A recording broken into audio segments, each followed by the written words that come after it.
जिंदगी साकार, जिंदगी साकार।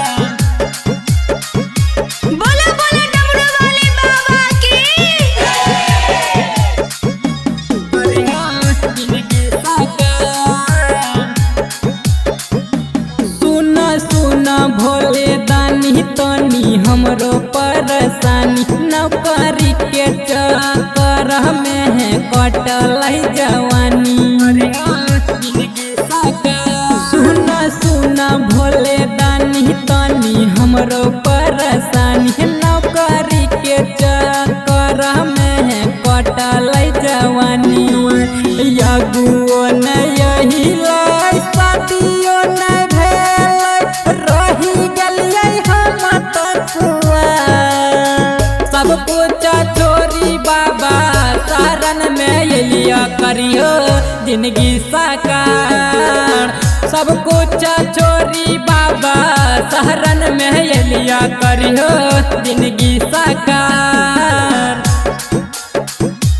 करियो जिंदगी साकार, जिंदगी साकार। म्यूजिक बाय करियो जिंदगी साकार।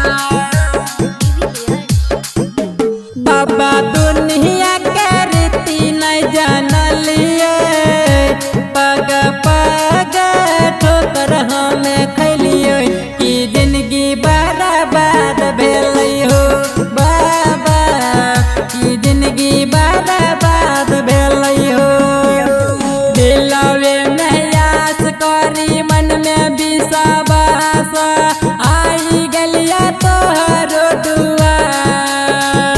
सब कुछ छोरी बाबा शरण में एलिया करियो जिंदगी साकार। सब कुछ छोरी बाबा शरण में एलिया करियो जिंदगी साकार, करियो जिंदगी साकार, जिंदगी साकार। म्यूजिक बाय करियो जिंदगी साकार। बाबा ये तहने गो मोर बिनतिया, तनी बदली नहीं हमारो हालतिया। ई कोनो चमत्कार करी हो बाबा, ई कोनो चमत्कार करी हो। अभिषेक में दर सुनी के महिमा कहे लगबा बेरा पार। सब कुछ छोरी बाबा शरण में एलिया करियो जिंदगी साकार। सब कुछ छोरी बाबा शरण में एलिया करियो जिंदगी साकार, जिंदगी साकार। Angika recording studio Rupauli Purnia Bihar.